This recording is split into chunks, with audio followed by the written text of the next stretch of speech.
Konsep seksualitas. Konsep seksualitas adalah karakter biologis dan fisiologis tubuh yang menentukan seseorang adalah laki-laki ataupun perempuan, serta perbedaan fisik biologis yang mudah dilihat lewat fisik primer ataupun sekunder yang ada pada laki-laki ataupun perempuan.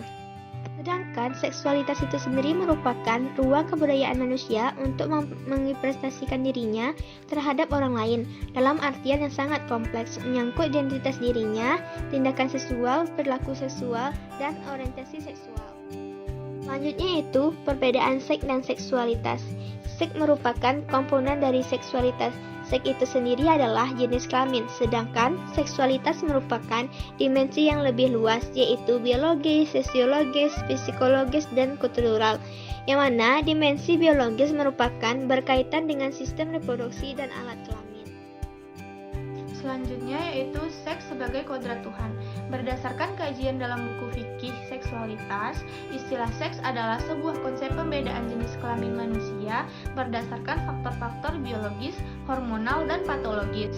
Secara biologis, manusia hanya dibedakan secara kaku ke dalam dua jenis kelamin seks, yaitu laki-laki atau male dan perempuan atau female.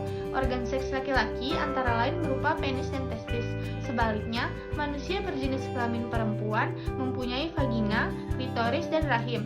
Perbedaan biologis tersebut bersifat kodrati atau pemberian Tuhan.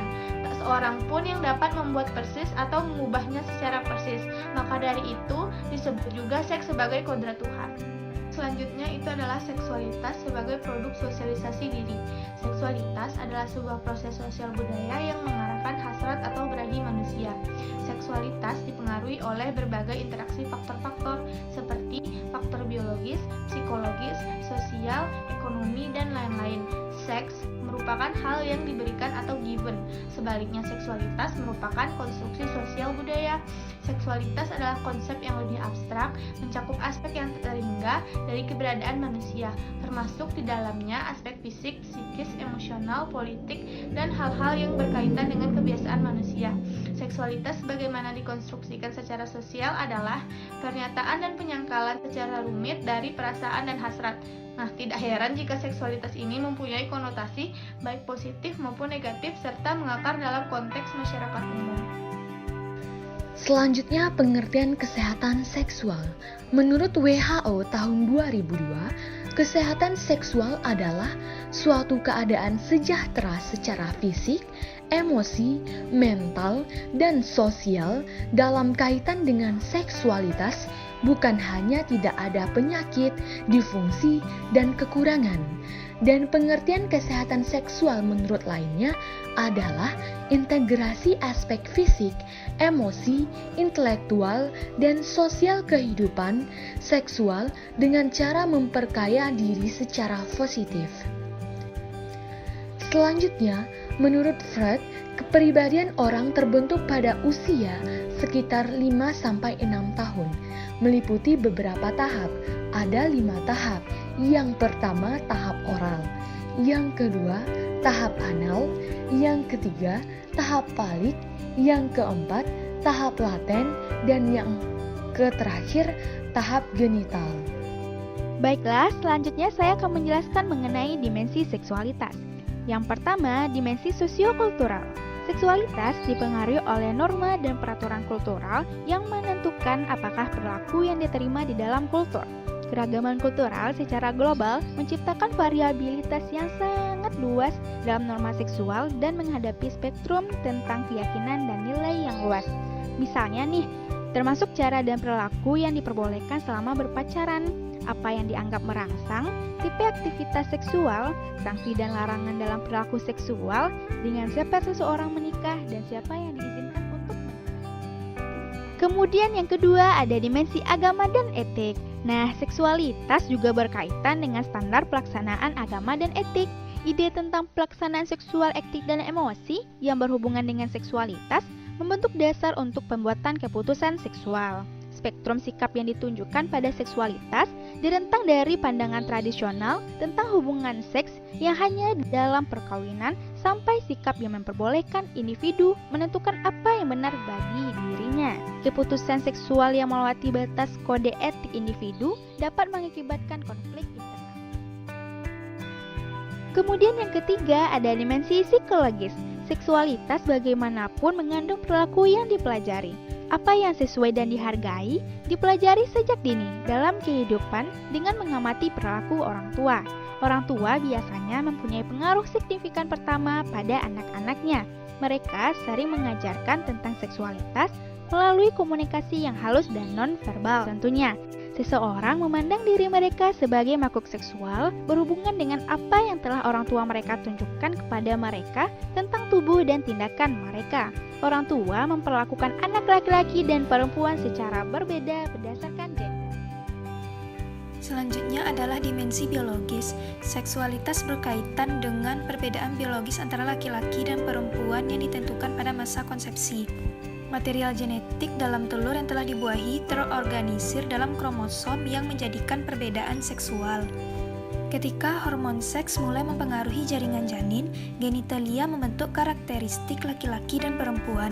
Hormon mempengaruhi individu kembali saat pubertas, di mana perempuan mengalami menstruasi dan perkembangan karakteristik sekunder, serta laki-laki mengalami pembentukan spermatozoa yang relatif konstan dan perkembangan karakteristik sekunder.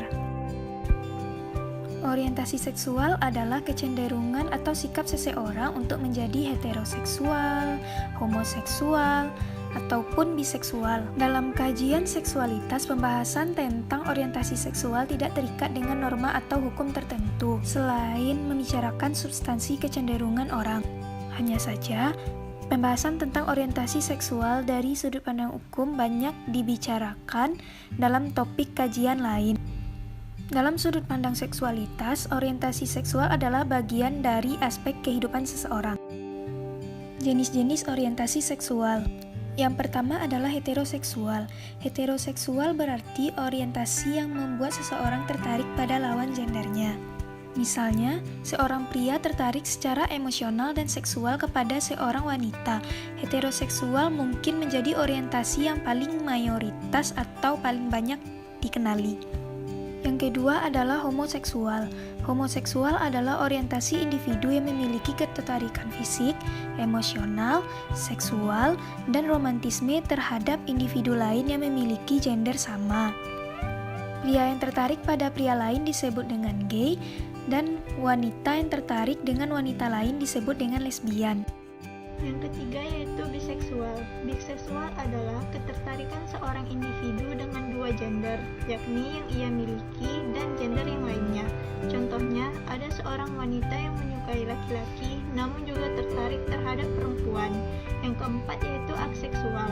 Orang yang mengidentifikasikan dirinya sebagai aseksual tidak akan tertarik secara seksual terhadap individu lain, walau tak memiliki ketertarikan secara maksimal.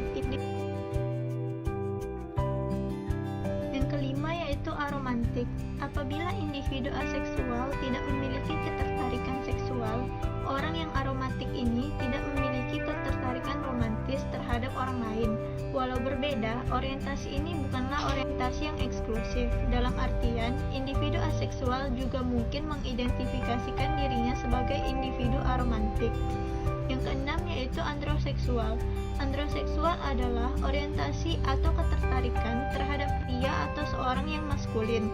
Contohnya, seorang wanita yang heteroseksual dan pria yang homoseksual bisa merangkap sebagai androseksual karena tertarik terhadap pria. Nah, yang keenam ada gineseksual. Gineseksual berkebalikan dengan androseksual. Individu gineseksual akan tertarik pada perempuan dan orang yang feminim. Sama seperti androseksual, gineseksual juga dapat diidentifikasi oleh individu dari orientasi lain.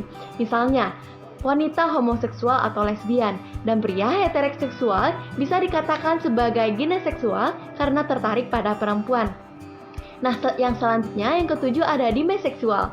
Dimeseksual tidak merujuk pada orientasi terhadap gender, melainkan pada tingkat kedekatan emosional dengan seseorang.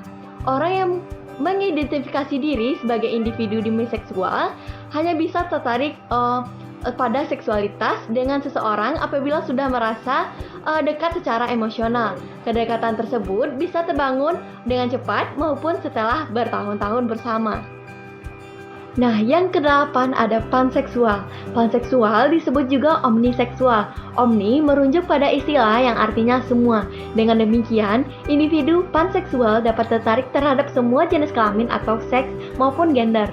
Orang panseksual bisa tertarik terhadap pria, wanita, transgender, atau intersex, atau orang yang dengan jenis kelamin yang tidak teridentifikasi sebagai pria maupun wanita.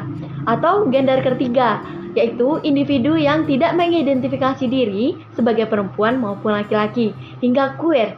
Walaupun bisa tertarik dengan segala jenis kelamin dan gender, bukan berarti orang panseksual bisa tertarik dengan semua orang yang mereka temui. Yang ke-9 ada queer.